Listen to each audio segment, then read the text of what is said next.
writing, as you said, your goal is to write a good story, and your goal is to write good fiction. If it's inflected by history, if it's informed by history, if it is a comment, usually the best historical fiction has a kind of double lens, right? You're reading about 17th century whatever, but it's some kind of comment or some kind of you're also learning about the current moment, and you're seeing how it's inflected in that. So he would always caution me to not so much furniture, in your story, not so much detail, not so much period detail. You're so much historical fiction. It's like you're navigating around all the furniture to get to the story, and you really, he really tried to teach me to have a light touch when it comes to the history and to really focus on the story. And the last thing I'll say is I was really guided by this quote about historical fiction in a review of a book by Hilary Mantel. And the reviewer said, historical fiction can be read as less an effort to evade the blur between fact and fiction than to honestly point toward that blur as a condition of history itself. And I love that. I love that idea of this sort of complicating of history that we do in historical fiction, this blurring of fact and fiction that we do, and to recognize that history is itself a kind of blur, and that historical fiction just kind of enacts that on the page. I think there is a genre of historical fiction, and I can't speak a lot about it because I don't read that much of it either with Chris, but there is a genre of historical fiction that does try to be the fiction, to be of the period of the fiction, to write in the style of the fiction, which becomes sort of just part of the story. But then I think there's also this more modern thing that you can do, as Chris was saying, where there's some sort of commentary, there's some sort of modern consciousness around the narrative that gives it more of a modern feel. Or then, like in the case of Morrison, something is just so, there's so much commentary, but there's also so much beauty to it that it just has this inherently modern feel, even though it's extremely historical. There's different genres within historical fiction. So one thing all of you, I think now just kind of mentioned is research, which of course seems like one of the big things to tackle here when you are writing about the past. And so I'm wondering if you could talk a little bit about both like how you do research, what methods you use, where you go for information, and also about at what point in the creative process you find doing research to be most useful, right? Whether you have to do it all at the beginning, do it along, sort of, if you could maybe take us through your research process.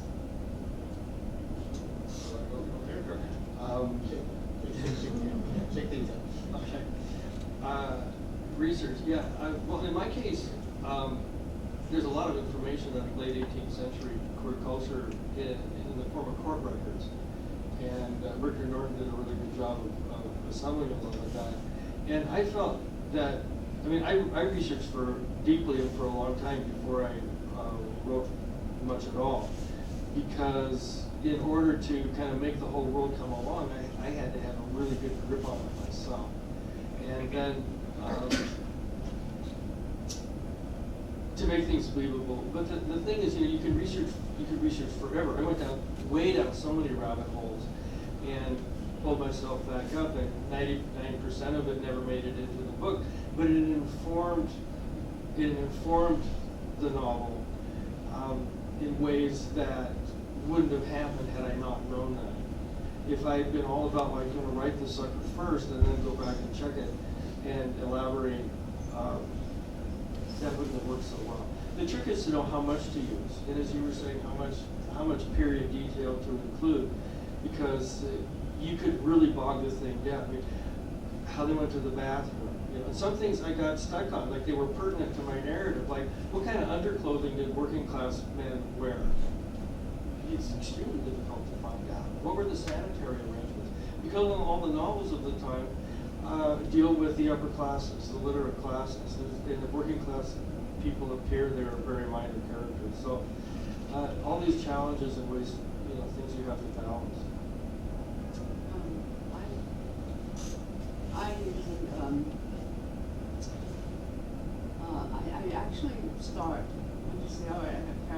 the start, and I don't do the research. I do this research as we go along. When I write something, go, is that true? Did that happen? Did they do that then?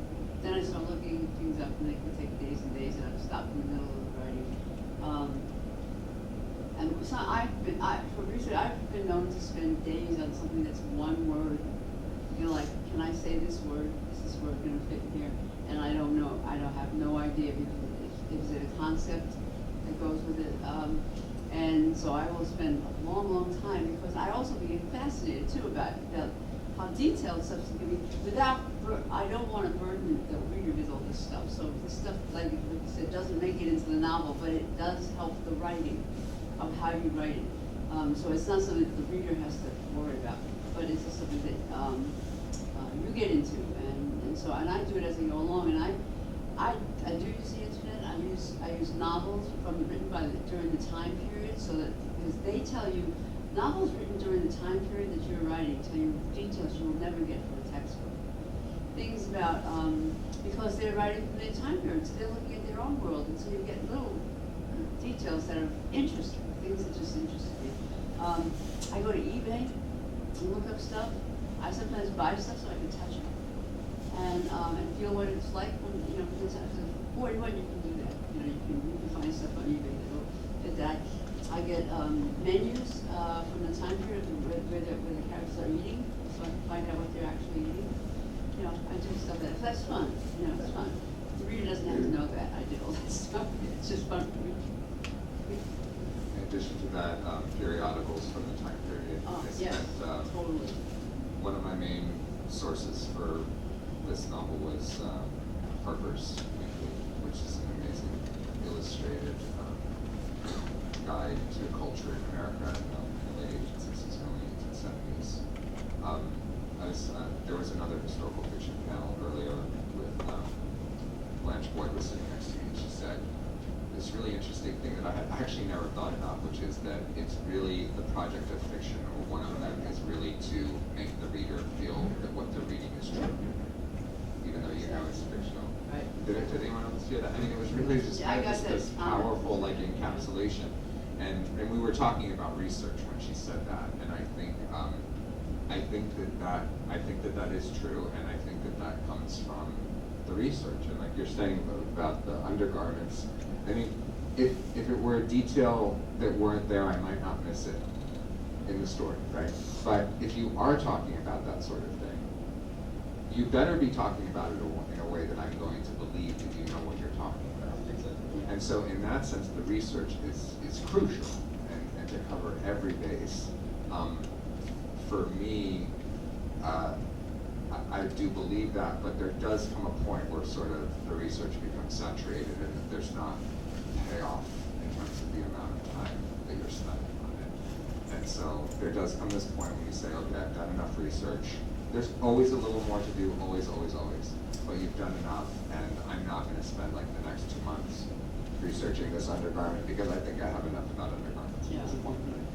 And then, and I feel like that during the process, that point becomes clear to you. I don't know if you all feel that way, but in any project I'm working on, whether it's fiction or nonfiction, truthfully, that moment sort of arrives when you're kind of like, yeah, I've kind of got everything I can right now, and I'm gonna just move on, kind of plow through with the writing. Yeah, you're writing a novel, not a dissertation. Right. Yeah, I think that, I mean, what you said about the feeling like it's real, I think that's where so much of, at least my anxiety comes from when I'm writing in this genre, is, because for me I'm doing both at the same time always, so I'm researching, which involves, for me has involved, for this book in particular, personal interviews, primary source material, watching, many Williams plays, traveling to places where the characters were traveling, tracing their steps, all of that, and then while I'm doing that, sketching, writing out sentences, journaling, free writing. Also, for me, it's very, it's hard to separate the two activities. But I think from the research comes, for me, a lot of anxiety because I am worried about about putting the wrong detail in and then interrupting that fictional dream. And because, I mean, for my second novel, I had a person write on Amazon, we've all been there, but a person wrote on Amazon saying, I was reading this book and then I came upon the detail, the part where the character takes a magic marker and traces the line on her pantyhose, and she said, I think the reviewer was a woman, she said, magic markers did not come out until 1957 or something. And I stopped reading and I was out. That was it. She was done. Because it had, and at first I'm like, that's crazy.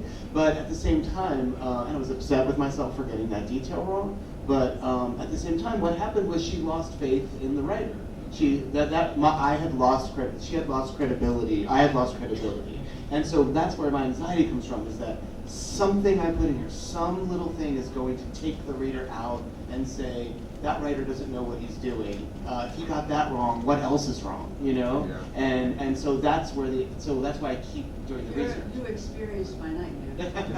And sometimes Never I really find did. something wrong, and I nobody's noticed it. I'm going to go through again and rewrite them and fix it. But I go like, oh no, somebody's going to notice this because I just noticed this, and So, yeah. Yeah, so you're annoyed, but you get it. Like, you get why you're upset. I had just an amazing exchange with my editor for this book about that very thing. One amazing editor, Chelsea Hutchins at Overlook, and she really, I mean, behind every book is a great editor, and she really did that.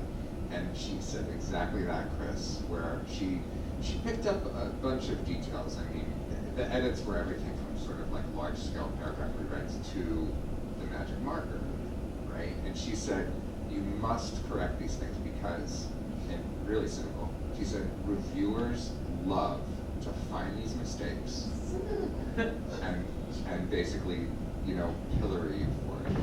And she said, the book is really good, and we don't want to give anyone any excuse to happen. And another thing, interestingly, was I had a lot of problems actually with time sequencing, where I would sort of have,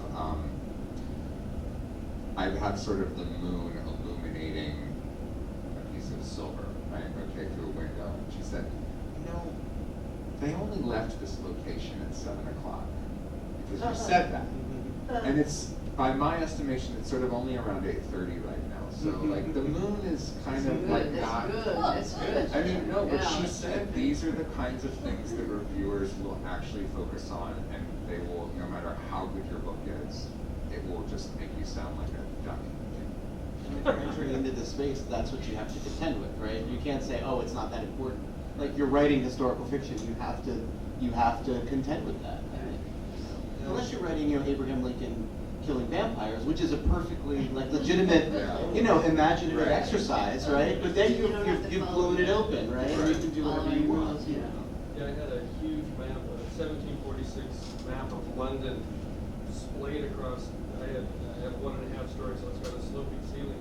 And this map covered almost one entire half of the ceiling because I needed to know where things were in relation to each other at that time and how long it took to walk them. Yeah. Just details that you don't even spend a second on it in the book, but it's got to be right. So I wonder too, even thinking about this issue of adherence to the truth in a broader way. I wonder if there were times for you all when the needs of the story have come into tension with historical fact. I'm thinking, Chris, especially too, because you're writing about actual people, where we know the details of their lives, but even beyond that, right, for all of you, if there were times when, right, where you felt a tension between what the narrative needed and sort of adherence to the truth. I'll take that real quick. This is that those are the moments that I love the most because it was very clear, it was very important to me that everything in this book could have happened, and there's no evidence that some of it did. There is evidence that other parts of it did, but so it was very, very important to me that this could have happened, and I double and triple and quadruple checked dates and letters and cross-checked them just to make sure that everybody was in the right place at the right time. And so when things would come up that would get in the way of an idea that I would have, but I know I can't do that because they weren't there or whatever. I loved those constraints. I loved having that artistic challenge of saying, okay, well, how can I get across what I wanted to get across that I, and then hit the road, before I hit the roadblock, what's the other way of doing it? And so, again, it's like trying to write a sestina or something. Like you have these certain constraints, and the artistic part comes in of trying to deal with those constraints. So those were the moments that I loved actually the most. And again, it was very clear. I have other friends who are writing in this genre, and I know people writing in this genre who take more liberties with saying, well, I made another person in this world be a certain way, even though they weren't. And I had them do that so that it could add tension and drama to the moment and to the different character. And I thought, well, that's not what I would do, but that's the terms that author set for him or herself, and that's great. But each author has their own set of terms. I've often developed a scene, something I think I wrote really well, this is great, and then found out that some of the details are wrong, or the date is wrong. The date's driving nuts. Because that's another horror story that I have, is that I'll have something set, and this is history, look it up, and I'll have something set at a particular date, and somebody's going to say, it didn't happen, then it happened. They didn't know about that yet, it's coming. And so I've got these dates, and I'm terrible with dates in my life. So I got all kinds of ways of let me write this down, and sometimes, something that I'm working on, the scene won't work the way I have it because that's not the way it went. But yet it's such a great scene, and I will change the scene though. I will not make. I do use fiction because they're fictional characters, so there's things in their lives that can be fictionalized and nobody can challenge that. But there's things in history I won't. That's my deal with the readers. They're going to get real LGBT history. I'm not going to change the history, and so I have to change the scene. And I think it gets creative after a while, but for a while I'm really pissed off. Yeah, I painted a rosy picture, but I'm also pissed off. And similarly, especially with Vanda, trying to write something that's very plausible, that sounds like, oh hell yeah, that absolutely could have happened. I allowed myself to be tutored by the situations and by the way things were at that time. And so I didn't really experience tension, but I applied myself to trying to, like being in the pillory, things that don't happen anymore. People died in the pillory, especially sodomites, because the crowd would throw bricks. They would throw, rotten fruit. They threw excrement. They threw dead cats. They threw horrible things and bricks, and people died. So trying to imagine what it would be like to stand in the pillory was with having 1,000 people all screaming and invective and abusing you. What the hell would that do to you? And so, but not the tension that we described. I think that was started in kind of the historical situation. And I have 3 of the characters in my book are based in varying degrees on real historical figures. So but they're fictionalized. So, but the plausibility is key. I could give you a really specific example where there was a lot of tension for me in this book. The Fugitive Slave Act of 1850, many of you are familiar with that, plays a very large role in the life of one of the characters in the book, who is a senator, who basically, in my book, dodges the vote for the Fugitive Slave Act to demonstrate certain things about his character. But to talk about the Fugitive Slave Act, it's part of this. The real Fugitive Slave Act was part of a complex of negotiations that were going on in Congress in 1850, and there was this horse trading that was going on in Congress.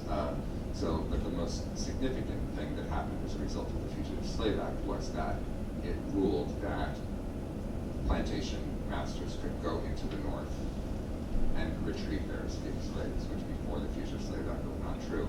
Furthermore, it said that legal officials had the right to conscript anyone in the North, so you could be a citizen on the street in Massachusetts and be order to go help someone retrieve their slaves.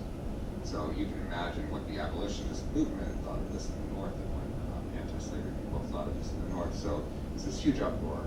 But there were also, to get the Fugitive Slave Act passed, and it did pass, to get it passed, one of the things that happened was that California was not split into 2 states and was passed as a free state.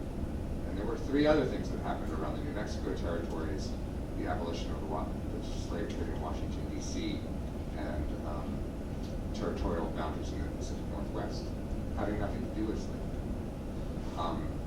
I was not about to go through all that to make my point in the book, right? And so I was looking at that, and as a historian, I felt a tremendous amount of guilt about sort of sidelining these other things that are sort of less important, but am I, by deleting them from the story, am I not really faithful to history? And is some critic going to come along and say, the Fugitive Slave Act was not just about California statehood and retrieving slaves in Massachusetts, right? The answer is yes. Someone will come along and say that. So I felt so bad about it that there's actually the one footnote in my book. Actually about this, and I felt compelled to write, and it's not a footnote, it's like a PS at the end of the book, and it just says, Senator Garrett's moral dilemma over this decision would have been a lot more complicated because the Great Compromise of 1850 dealt with all of these things and not just the Fugitive Slave Act and California. So, but the point of that story is that you do have to make these decisions in service to the narrative. The story is what's the most important. The character is what's most important.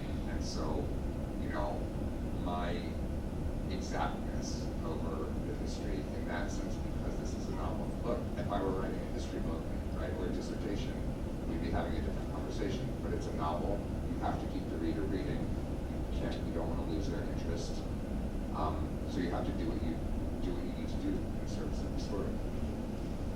I wonder too, just like on this issue of responsibility, I wonder if you all also felt like kind of added moral responsibility in that you're writing stories of people who historically have not had their stories told.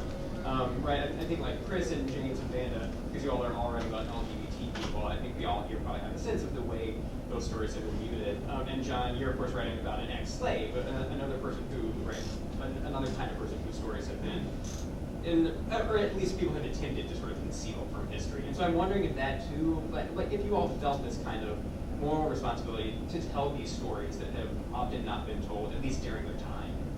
Yeah, word, yes. Yeah.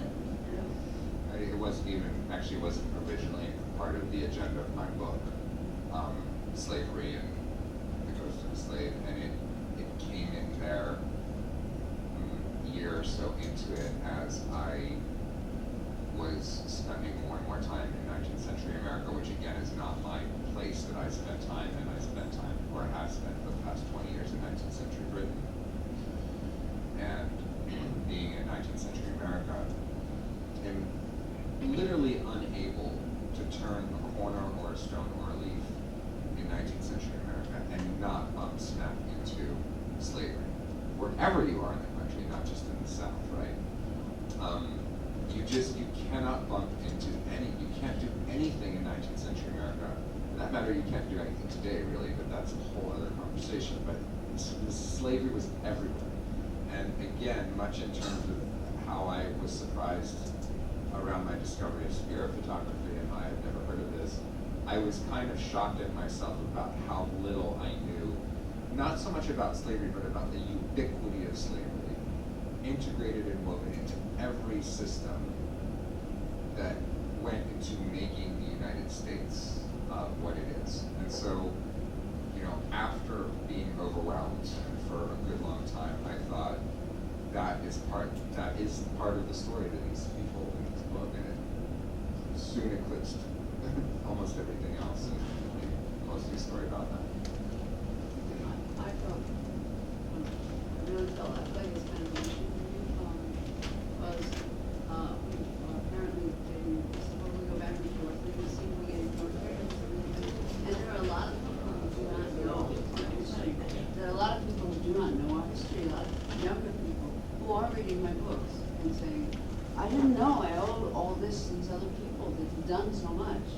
And it was just, you know, it was falling away. And I just felt like I had to tell it. I had to put it somewhere, but I didn't want it, you know, like saying, why didn't you just write a nonfiction? But there's lots of wonderful nonfiction books out there, and none of the people who read my books are going to read those books. And as a matter of fact, some of them, after reading my books, go read the nonfiction books. So that's feeding each other. What I've been told is they feel that the story is now accessible because they get to know the characters. It's not just theoretical.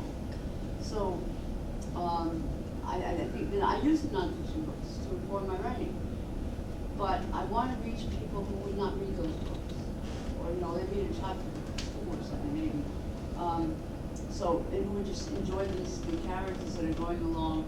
There's a love affair in it that's having trouble because of all the stuff that's going on. And it's both male and female, and so I have both reading those to both. You know, that's what I'm looking for, and I do feel a commitment to that issue, to get that story out. I think that's a really important thing that happens with fiction, that it brings people to the real issues that otherwise might not read the history.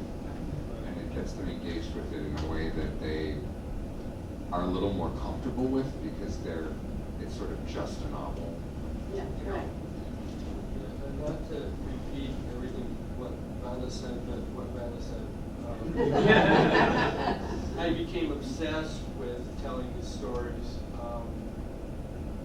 There's all this literature from the period, great classic literature, and in not a single one of them anywhere are gay-centric characters front and foremost. You know, let alone do they arrive at a successful conclusion to their lives and to the narrative. So it just became this huge mission for me. And yes, all of that what they said, and also that, you know, I've been doing a lot of research not only into the world of this book, but also in the world of historical and real name writing. You know, writing historical pieces about real people, and one of the themes that comes up is that so many of the writers throughout, this is a much longer tradition than people realize. I mean, this goes back centuries. You can even look at, you know, Shakespeare's history plays as examples of this. But anyway, but that so much of this is driven by a kind of redemptive or corrective impulse, right? That I'm doing this to redeem someone or some group of people, or to correct history, to put people who weren't at the center of stories. And it's not to rewrite history, but to fill in history, right?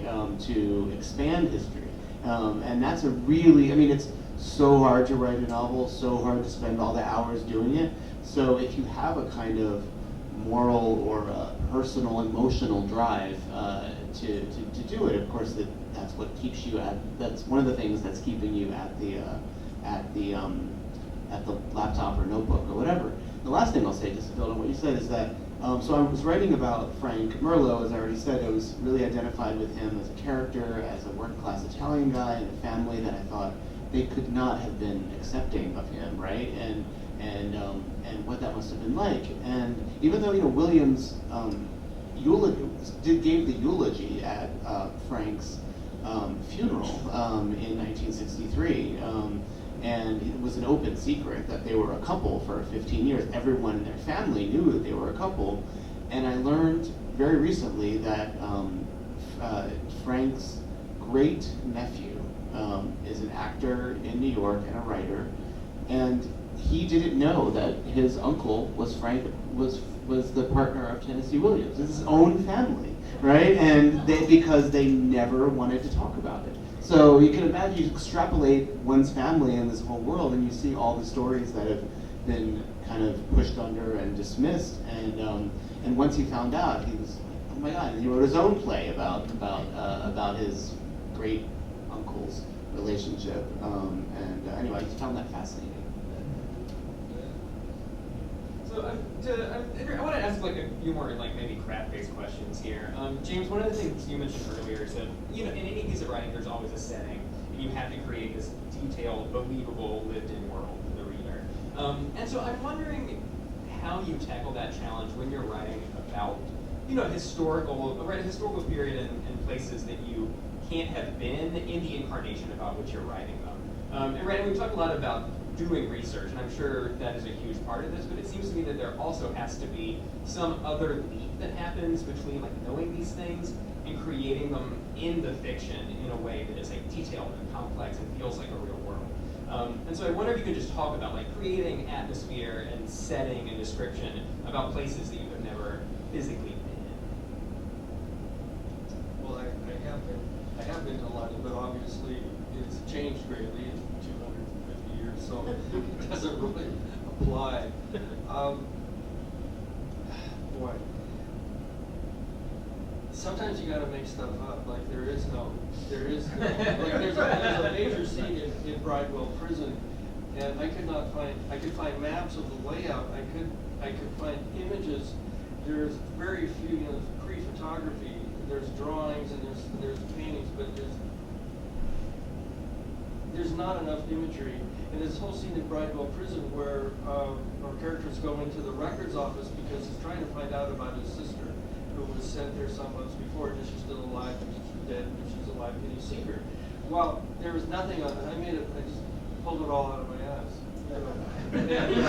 But it's consistent with, you know, they're using candles, it's a brilliant summer day, it's hot, and yet in the back, in the records office, it's so dim that the lamps are lit, the candles are stifling, and people are sweating.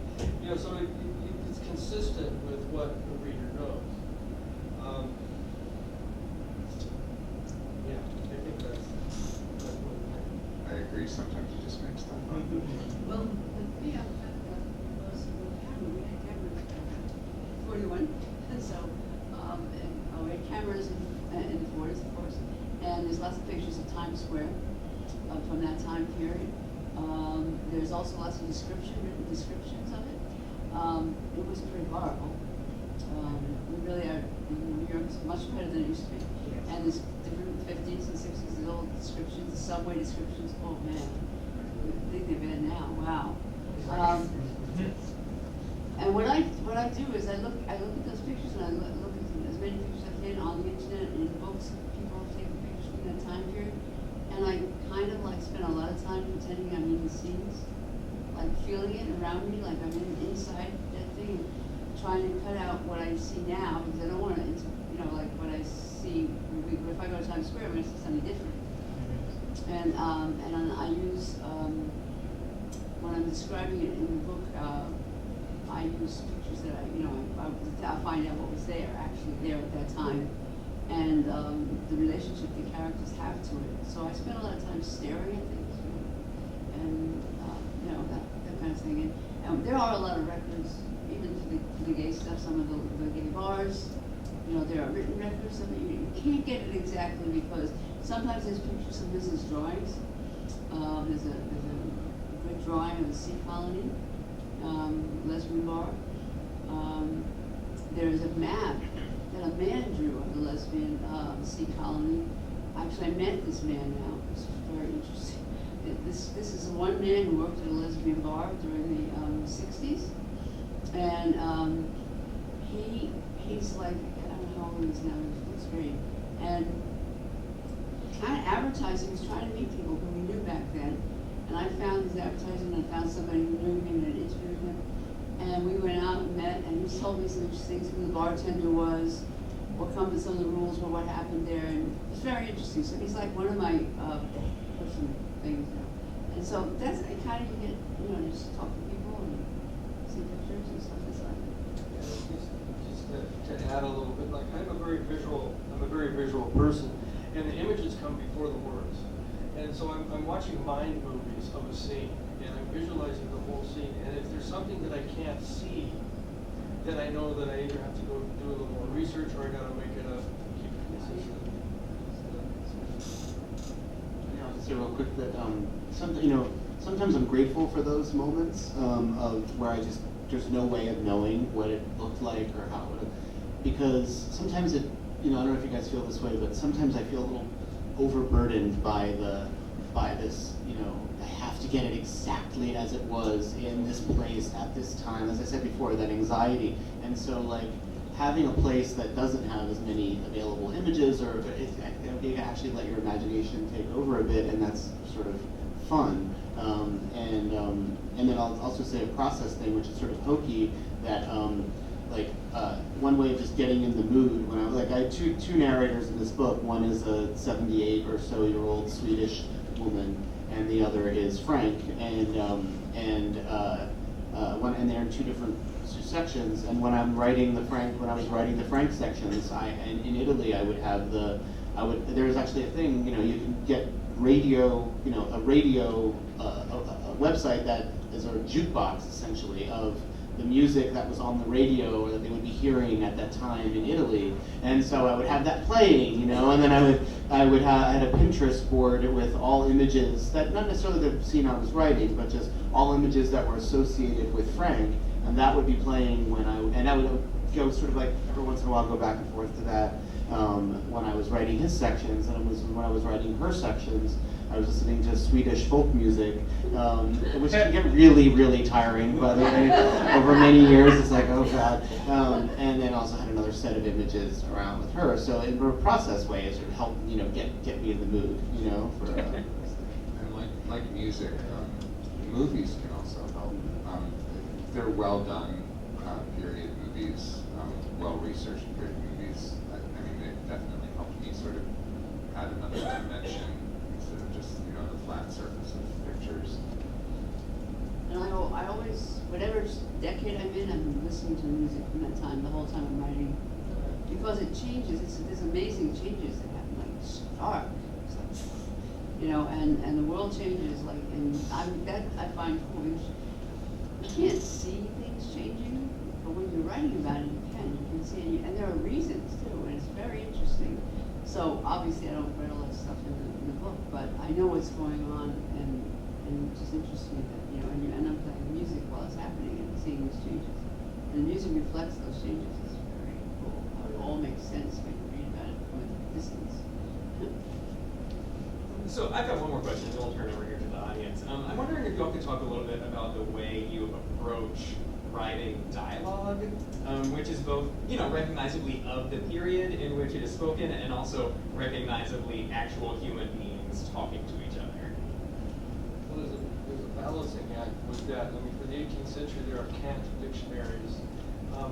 Some of the words survive today. They become part of our modern lexicon, but a lot of the others are really obscure and odd. And so, do I use that? Is it going to throw the reader out of it because it's so bizarre? Am I getting really fetishistic with trying to be 100% accurate? Because you can completely drive yourself crazy with that and never come back. So you can overdo it by having everything sound like it's a cartoon of its own. Yeah, exactly. So that's where kind of your authorial decisions come in. Like, no, I gotta, if this was really written by a person of the late 1770s and 1780s, it would probably be close to unreadable. Unless the person was like a Jane Austen, which is not, and nor am I. And so you suggest verisimilitude without actually going all the way there. I look at the slang, then you would be careful. People don't speak exclusively in slang, and it also has to do with age, and it has to do with what slang gets carried over. Like if you're a 40s person, you're still using the same slang in the 50s and the 60s. So new people come with new slang, so it's kind of hard to follow a thing. And the language of the 40s was not so different than ours, but there was a difference. They didn't swear as much, for instance, hardly ever. And if you did, you were pretty low class. And there were certain ways of talking, and there, women were in a different position, so there were certain things that they couldn't do, so they couldn't say. And so that kind of stuff had to be aware of. That's complicated sometimes. I'll just say real quick that I was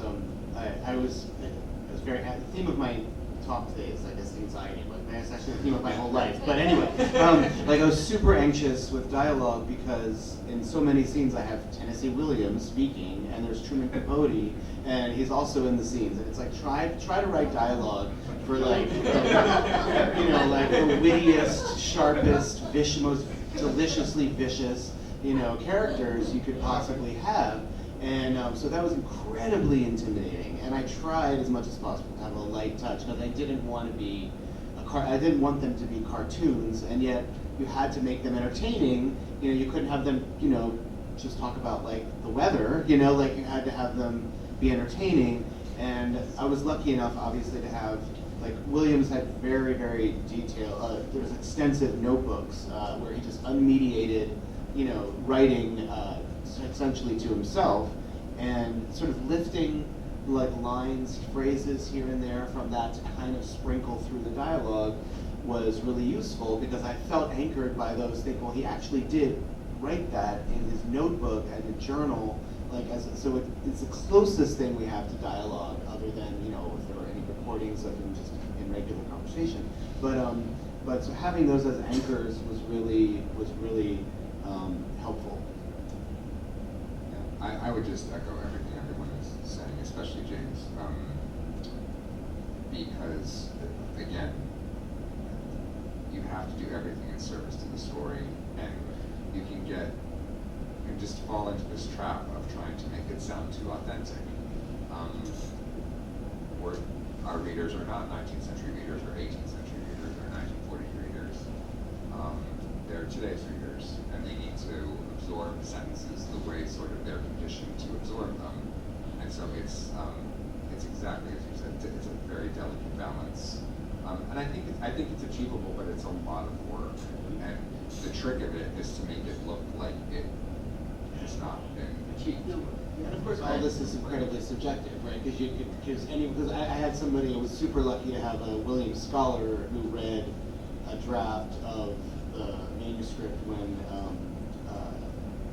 right before it got to the final version, and he took issue with some dialogue that Williams had with where he was speaking ill of another playwright, and the man the scholar who read it said, I don't think he would, knowing him, I don't think he would have spoken this way. I don't think he would have said it in these terms. It was, he had used a sort of vulgarity in my original line, and I thought about it. I was like, well, but he's my Tennessee. He's not your Tennessee. This is my interpretation of it. In my interpretation of him, this is what he would have said, and not in this scholars who, everybody who's a scholar of anybody has their own biases and bugaboos and all that stuff. But I thought long and hard about it, and I thought, I'm going to tone it down a little bit, and I'm actually going to take out some of the vulgarity and have it be sort of a little more measured. And I think that the moment in that novel was the better for it, So sometimes you sort of defer to people who know better, or you kind of maybe sometimes go against your original instincts when somebody else is maybe a little more closer to the material than you are. It wasn't a big moment or anything, but I agonized over it. So, anxiety. Let's talk. Well, we've got just a little under 15 minutes left, so I think maybe we'll go ahead and open it up to the audience to see if you all have questions for our panel. Question for Vanda or anyone. What were the sources of homophobia in earlier generations? Was it the Hollywood films? Were there stereotypes of how real men and real women were expected to act? Or was it the laws of the British Empire? Or was it the Methodist Church? Or Yeah, it was just stuff that we brought down. When I went to try to figure out why the people in the 40s hated us, my parents and stuff, I realized I wasn't going to find it in the 40s, so I had to look in the 30s, and then I had to look in the 20s, and it starts way back. It's this idea of not being. I think is a big part too. People in the 40s were fighting wars. They were in depression, and they needed things that were normal and made sense because nothing else did. They were going through a rough time, and so talking about people who dated the same sex, that's weird. They don't understand that. It doesn't make sense. And they thought that it was only a rare thing because they didn't get the idea that if you criticize people, put them in jail, and you do all these things, they don't come out and tell you about it. So they thought that there weren't many of us, and those few that there were should be gotten rid of it. This is a terrible, terrible thing. So it's just something that came down and they just kept believing me, you know, that to be gay was to be a child molester, to be a criminal. If you really want to have a laugh, there's a whole thing called Female Homosexuality. You may have read that by, what's his name, written in the 50s, so you can imagine. And it was a case of, to prove that lesbians are very dangerous people. He talks about this woman who bashes her husband over the head with a kind of wire and then goes and plays bridge. I mean, you know, this is his example, and you know, you're going, okay, now why people would read that, and it was a hit, it was a big bestseller. He got his evidence from Confidential magazine, he was a psychiatrist with an MD, but he consulted sources like True Confessions, things like that. So, anyway, so that's where it was coming from. Other questions? Maybe more comment, and it's about Jon's book. The geography of stories is really important to me too. I was just thinking as I was thinking about saying this, that with Jane Austen, it doesn't matter so much where they are in the country, you know, it all happens inside. But in Dickens, for example, you know, if they're crossing the long bridge to get somewhere, that'll get you. So I'm reading Jon's book, logging in, you know, over the Boston part. Then the characters get to New Orleans. I'm like, oh, shit. Yeah, I hope he gets it right. I was a children's book reviewer for years for the Times-Picayune, and I remember getting a children's book about a little bear that lives in New Orleans, and the background of the picture was going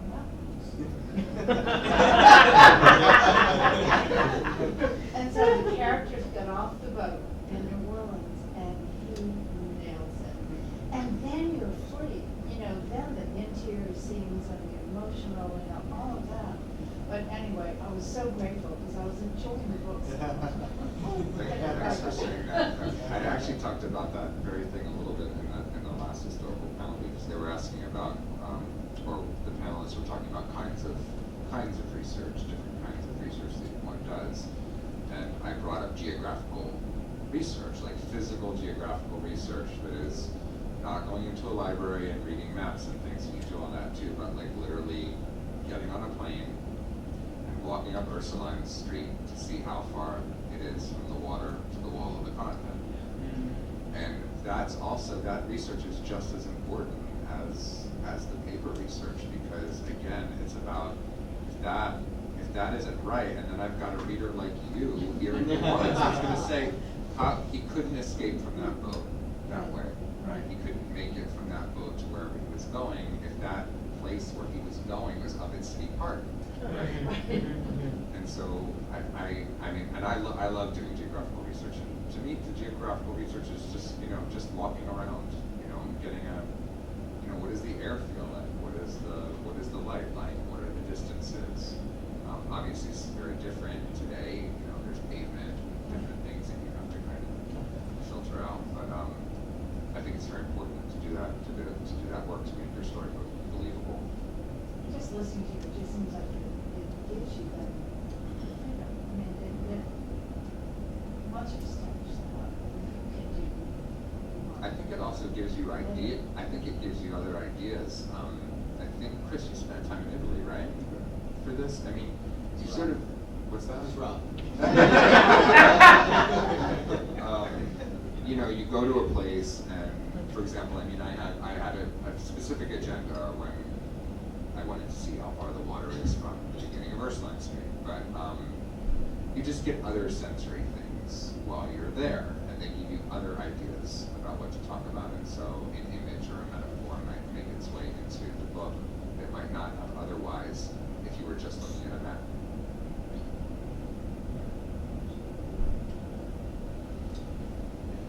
I just wanted to comment and say thank you very much. This was very, very helpful, I think, for a lot of us, but for me in particular, because I'm currently writing a play which I've never done before, and it is set in the French Quarter of the 1920s.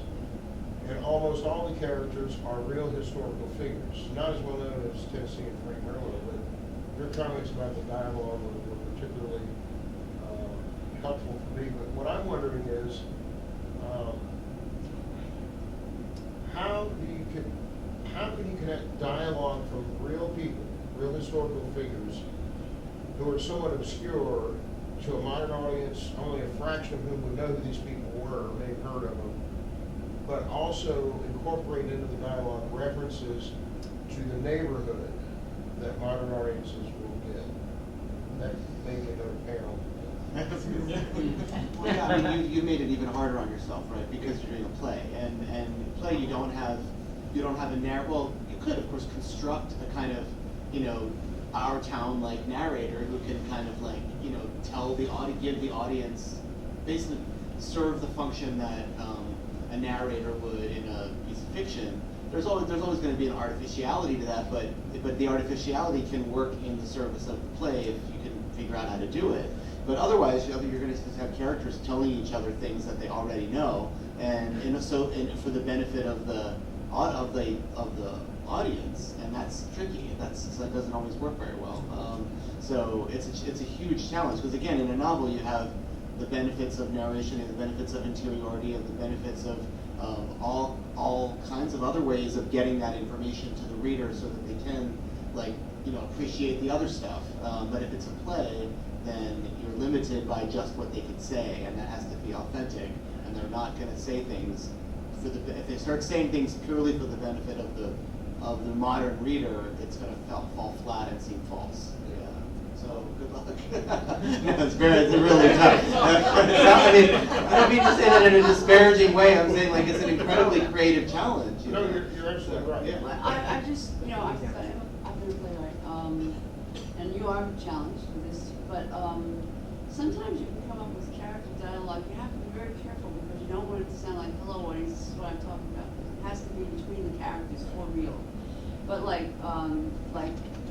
only example I can think of now is I have a particular play in which a character is sitting in front of a river, and in order to let the audience know that he has to tell stories about that, and just talks about how he loves this river. So if there's things in the environment that everybody knows about, yes, but you can talk about either your love or your relationships that to another character, you're telling the audience without saying, hello audience, I'm telling you something. But there are ways to do that you can play with it.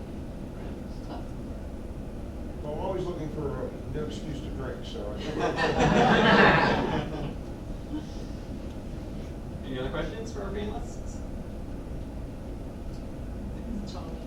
I know they really drew the lines on here.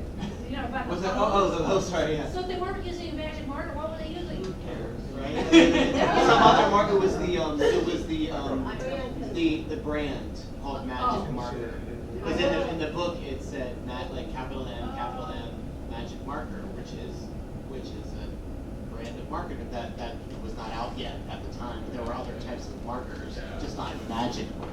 Oh, I got Yes. that. Yeah. Because I know that's now. Right, yeah, exactly, yeah. Wow, that's a really tough. Talk to One Star Sally or whatever her name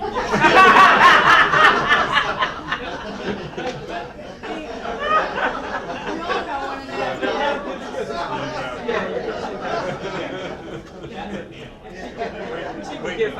Yeah. Right. Well, I guess there aren't any other questions. That seems like a great place to wrap up to me. Thank you all so much to our panelists. Thank you all for coming.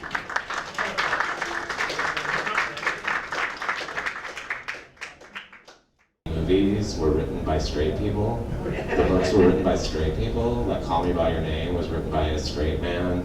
Love, Simon was written by a straight lady. And you can kind of tell because Simon has no sex drive whatsoever. He's a teenage boy, come on.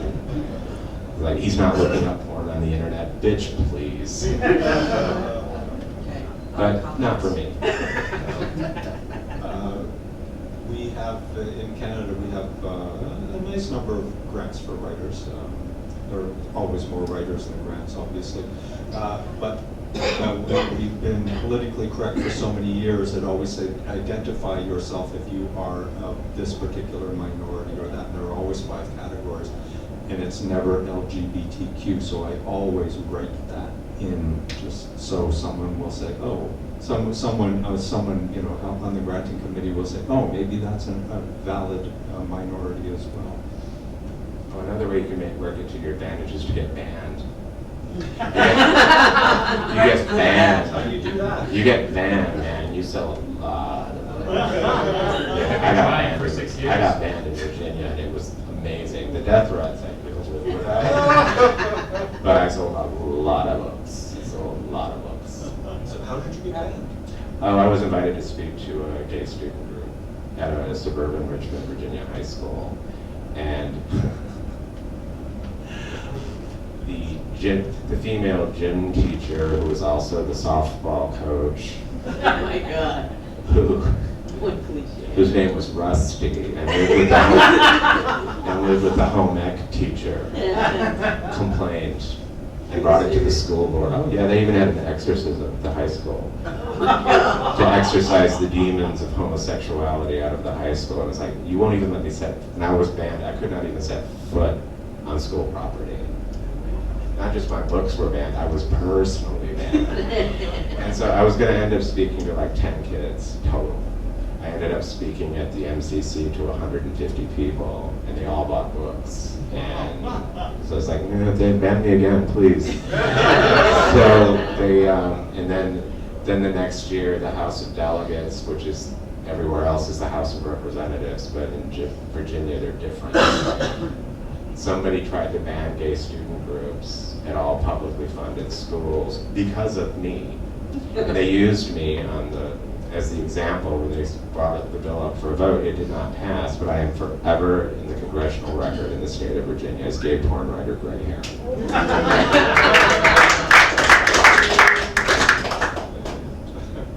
And on that note,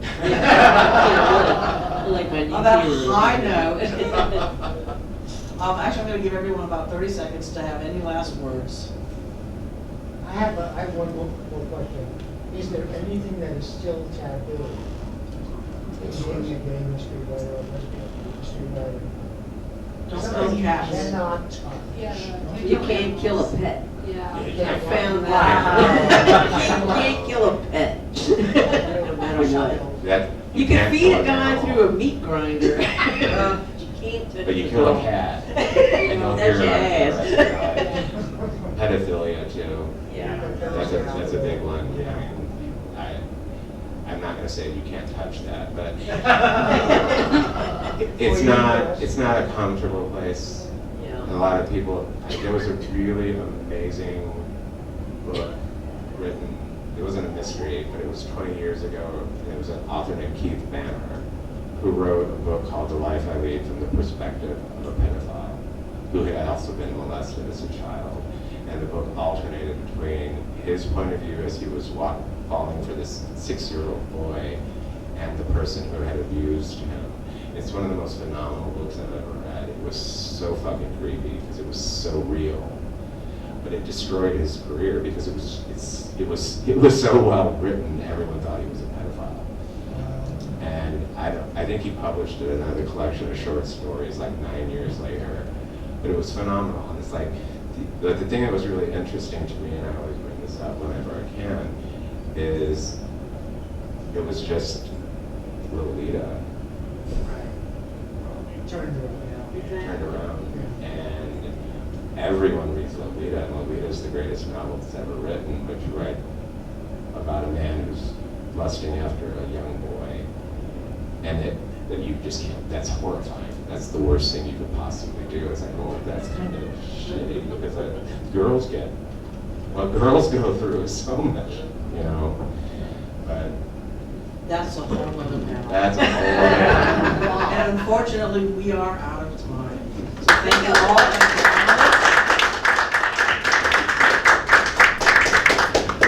And remember that there are books still upstairs, possibly, or any other place.